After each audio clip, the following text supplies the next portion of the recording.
All right, with us right now, we've got the Christy Wilson Delk. Christy, you're here locally here in Orlando, and you are an author.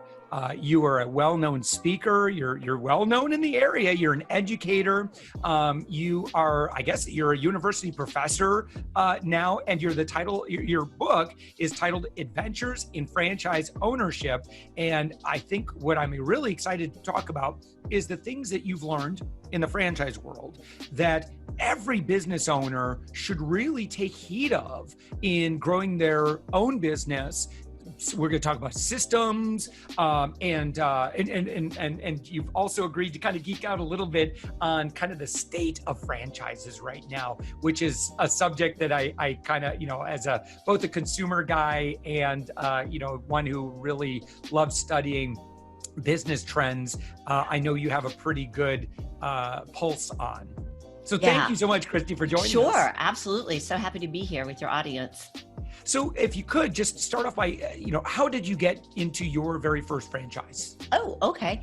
So like a lot of people that find their way to franchising or entrepreneurship, period, I had been laid off, probably fired once or twice, and had actually I have one child and had him, and then boom, got laid off after 9 years with the company. Well, it was okay. I mean, I landed on my feet, but that's when I realized, you know what, this is it. I really need to find something that I can call my own, and started looking at franchising because, and this happens a lot too in the industry and with all business owners, somebody had kind of been whispering in my ear, hey, you really ought to look at this. I think I could see you doing this. And it happened to be a great lifestyle choice, which was an early childhood education center called Kids Are Kids Academy. So so it wasn't overnight. And it wasn't like some bright bulb went, but like so many of us, it took a little time, and then I knew the time was right. So Kids Are Kids, I see them around. Yeah. And so why that one? Excuse me. I'm so sorry. Mm-hmm. So it's a relationship, just like so many other things. I have never coughed on a podcast or an interview. That's okay. Humans cough, and it's. I know. Yes, we do. Lest someone think that this is an overly produced show. No, we. It is not. There you go. It's a relationship business, and the person that had been saying that to me had a particular relationship with the franchisor. So I went and explored a couple of other locations, and went to an open house, and then started doing research.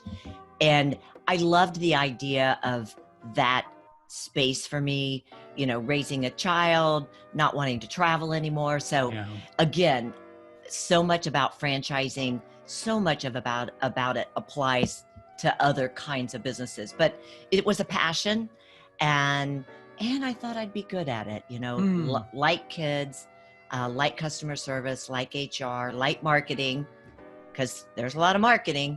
Right. So I settled on that one. It was just a really good fit for me, and still is. I'm speaking at their conference in May. Oh, wonderful. So when you are looking at franchises, is it typically, my impression is that some of these franchises are kind of a high barrier. Is that true? Yeah, some of them are very high barrier. This particular brand and a lot of the early childhood are pretty high because you're buying the land, you're building the building, and so on.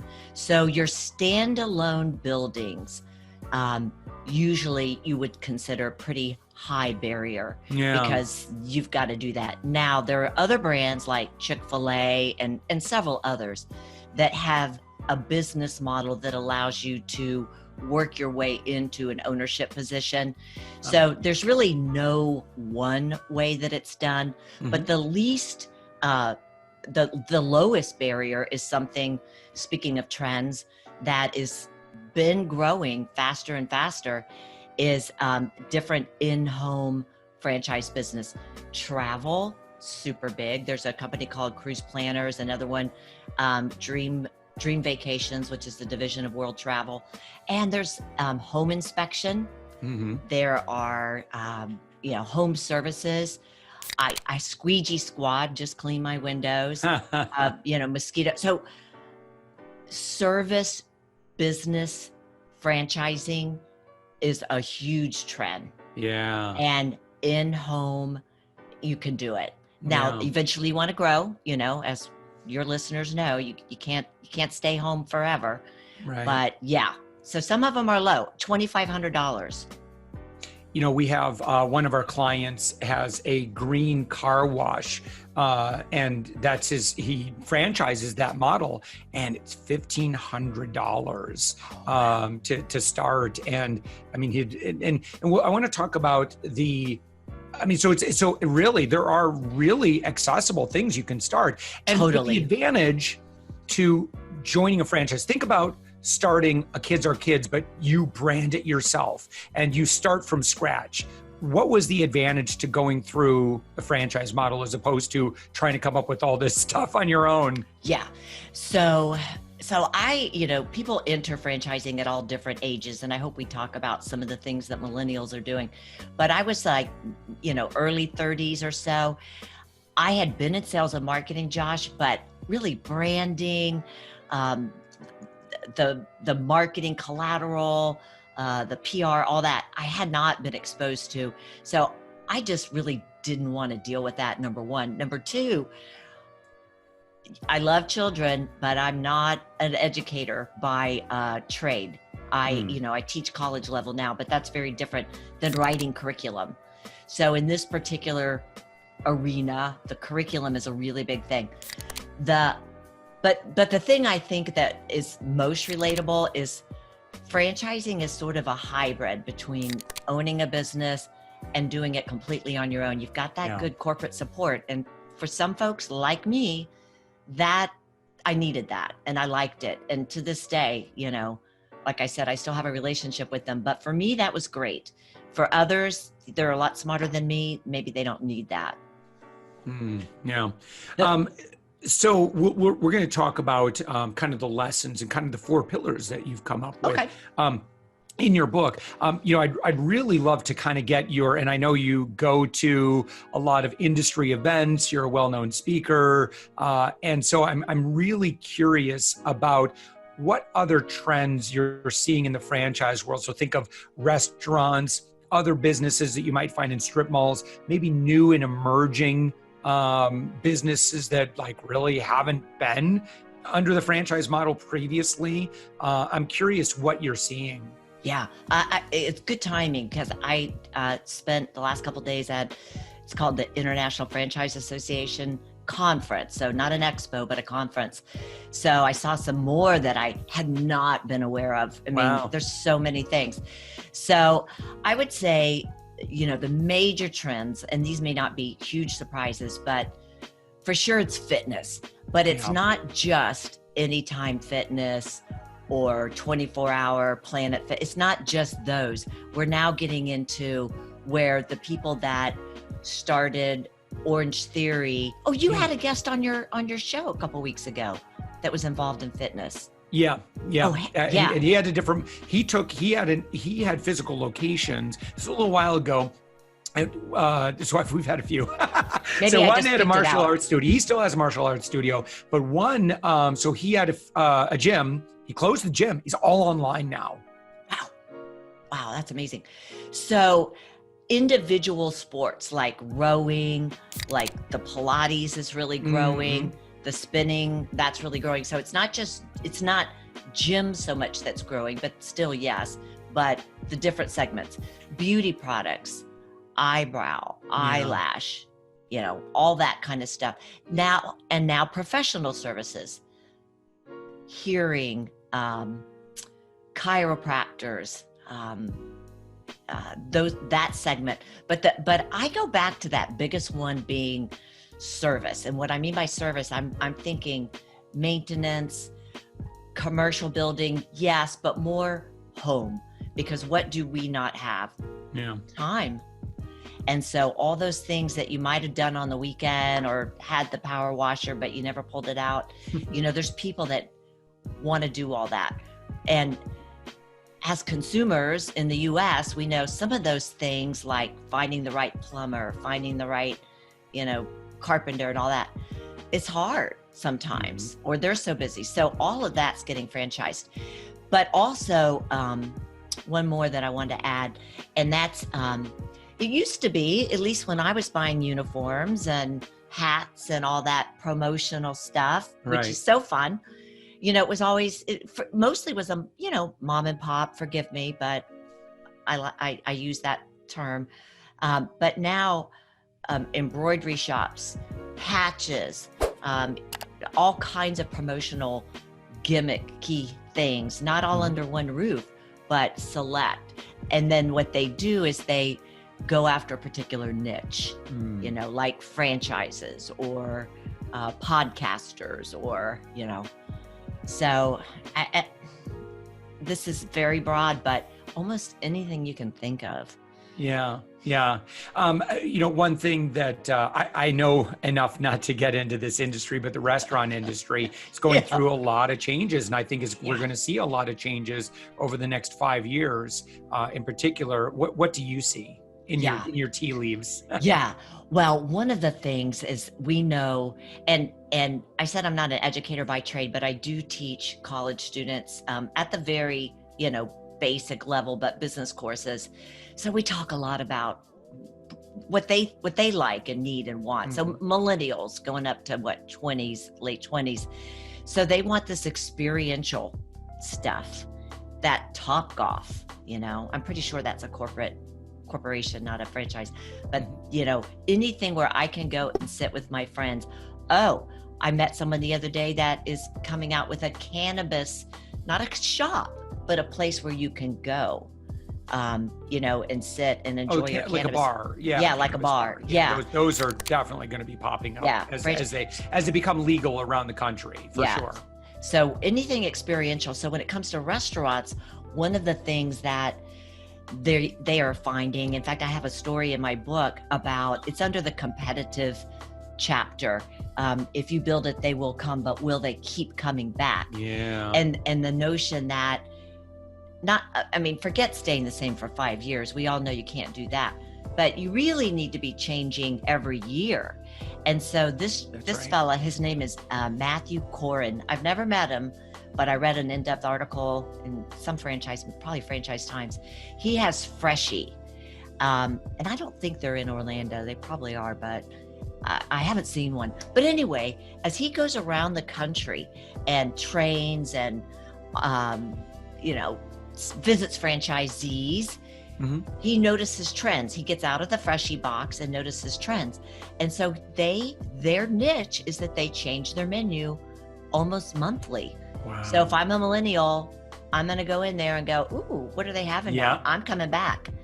Because that's another thing that's a trend is we like change, we want to know that there's going to be something different there. So that's a big thing that the older guys, are going to have. I say guys, the older brands, they're going to have to find a way around. And they are. Golden Corral now serves breakfast. There's a lot, my favorite carrot salad is no longer offered at Chick-fil-A. No, it isn't. No. Oh, no. No, it's a kale salad. It's good too, but so just keep it, and then also being able to be accessible, being delivered and all those things. So yeah. One of the best things that I think there's an inherent advantage to being part of a franchise. I think the biggest thing is the marketing, because I don't think that most folks really comprehend how much of their time they need to spend with sales and marketing and growing that foot traffic and growing that business. And most people say, well, I really enjoy this trade, so I'm just going to put my shingle up and start doing it, and the business will just, people will find me. They'll see my sign on in the strip mall or something like that, and it'll just magically come. And a franchise, a franchisor will have a lot of experience and be able to say, no, It's going to take a lot more than that. And so here's what we have a lot of data on. Here's exactly what you need to do. We've done this before. You just follow this system and you should be able to have a good 5-year plan to get up to that point where you should start to be profitable. Yeah, that is true. The marketing is definitely a wonderful part. And every brand might do it a little bit different. Some contribute to a fund. Maybe they do it by region, those kinds of things. But when it comes to marketing, I talk about in the book about the 4 pillars, build layers of loyalty, because even if you open up in that shopping center and people start coming to you, how do you ensure that they'll keep coming back? Even if whatever you opened up, say it's a pizza place, was fantastic, you're going to have competition. And your franchisor really wants you as a franchisee to be really ingrained into your local market so that people aren't thinking it's a chain, but rather it's a small local business. And so building loyalty with your clients, building loyalty in your community, with your staff, and also, of course, with the franchisor, if it's franchising. So marketing can never be taken for granted. That's for sure. So how do we build those layers of loyalty then? Okay. So with your clients, you can do it in many different ways. But first of all, showing appreciation. And if you're a newer business or you're having a little bit of a tough year, it could be something very small. I mean, it can, depending on if you have a storefront, it could be, coffee and cookies or some little tchotchke to give them. And sometimes even cards, appreciating the business, noticing them on their anniversary, I think is a big deal.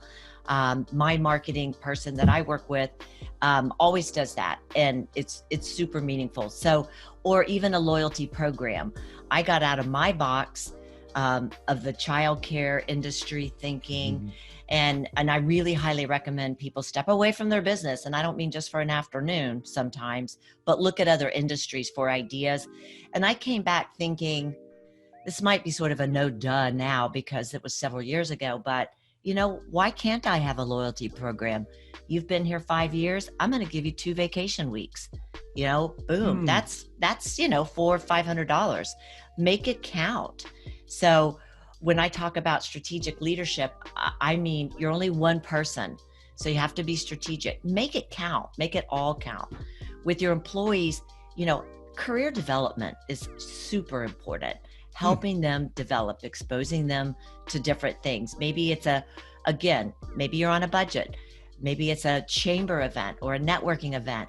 Hello, employees love that stuff. So I used to do that. Same thing, anniversaries, birthdays, etc. But helping them achieve their goals, but knowing what their goals are, really important. Noticing if they're having a bad day. Hey, what's going on? You seem like you're not quite yourself. Just taking the time to notice things. Then we can get into the real good stuff, the benefits, the paid time off, a paid holiday. For example, I have a story in the book about during the hurricane times, we closed. I hadn't been open that long, but you know what? I paid hurricane days or partial hurricane days or something because they weren't getting paid. So things like that, but it's really important. But the idea of the layers, and then I'll stop. But the idea of the layers is that you do one thing, Josh, and then if you find that this is no longer impactful, like I offered a gym membership for a year. You know what? It started off great, but then nobody went. So I took it away. So you can put something else in there. Right. Building layers, you just want to keep building it up, but you can take away, you can change. I did a merit program. This is a really great one. I'm going to share this one real quick. I did a merit program because one thing that we business owners it's hard to do is hold people accountable and have your managers hold people accountable. So I developed a merit program, which also had a demerit side. Somebody didn't do something and they had already been verbally talked to about it, then they got a demerit. But if they got a merit because they did something really terrific, after 3, they got a full paid day off. that worked great, except the implementation was a little rough. I didn't Mhm. scrap the program. I reworked it and kept it for years. So you could get creative, but Yeah, just how to do you, show you're continue to thinking about your business. yeah, how do you come up with these ideas? Well, I love that you asked that, because I think listening to podcasts, Yeah. and audience, we didn't discuss this, but listening to podcasts and getting ideas outside of your office, outside of your industry, Mhm. really great. If you go in, do your office supply shopping, or you're looking through a catalog, or you see something, make a note, because it could be something that you can use in your business. How somebody greets somebody, all kinds of things. But the internal, the good stuff that really can change your business, that's listening to podcasts, that's listening to audiobooks, that's the kind of thing that I practiced every year. I latched onto one, Spencer Johnson's Peaks and Valleys, smooth out the terrain in life and in your business, helped me enormously. And that's what made me start thinking about the balance and the pillars. Wow. I would imagine that, I hope at least, that that's advice that you give the students, because I know that when we've hired recent college grads, one of the first questions, I guarantee I'm going to ask this question: what podcasts do you listen to? Or audiobooks, or blogs that you're reading. And I'm just like, whatever it is, and I just listen. And I mean, honestly, I can tell everything there is to know about somebody based on the content that they consume on a regular basis. And it's not that they're a bad person if they're not consuming that stuff, but it just communicates that, maybe they're not as driven in that particular space, that I can make an assumption based on that. Mm-hmm. I love that. It's a great way to quickly, screen out people. And that's so important for all business owners. But yeah, and plus, it speaks to how well are they versed on, what it is you do. I have a story in the book about a guy. I interviewed top performing franchises, like 20 of them. And it was so fun and so interesting. But he owned I'm thinking, You Break iFix and Anytime Fitness. He had several. So this was a real go-getter out of Milwaukee, Wisconsin, real go-getter. And he did something similar to what you do. He shared sort of his leadership kind of, manifesto, and asked them, hey, what do you think about, gave them some time to read it, said, hey, tell me what your thoughts are. And if they weren't like, rad, this is great, I have something similar, this is how I think, and they couldn't have a discussion about it, that was it. So I think that's pretty clever. Yeah, yours is as well. Well, I hope my students will listen to this, because they will get extra credit, Josh. So moving on to the third pillar, money metrics, and is tell me about that. Is this about measurement and having the CFO, wearing the CFO hat? Yeah, kind of, sort of. I say in the book, I had to check and look up the definition of metrics just to make sure I didn't embarrass myself, but it's really just numbers in whatever form. It could be a percentage, it could be a decimal, but as it relates to something else. So in franchising, there are some key metrics that your franchisor should give you that has to do with the basics, the higher expense items, food, payroll, those kinds of things. But in every business, in every industry, there's that will help guide you as to how well you're doing. So, for example, I was much more generous with my salaries and my pay and my benefits than than a lot of my franchisees in my segment. However, my metric was right in line, no problem, because of the way I managed the business. So it was like, hey, it works for me. Great. So the metrics help guide you as to where you could spend more money. Maybe you're not spending enough money on payroll or marketing. It's not all about, obviously, top line. It's also about the lines in between and creating efficiencies. What am I doing different? So the first thing really is that, yes, you have to measure. I have to have a baseline. Is it what I did last year? Because I had a great year. Okay, that's fine. Start with that. If you have a couple of other years, great. Throw those in. I would usually do like a rolling 3 or 4 years, and then break it down into quarters or months if you can. And with some work, you can. I profess that working, don't get mad at me, but one Sunday a month, close yourself up in your office for 3 or 5 hours and just play with your numbers will do so much good. It really helps. But then pick 3, not all of them. Pick 3 that you want to focus on for that year and really measure it, really try to notice. And it's so interesting, like I had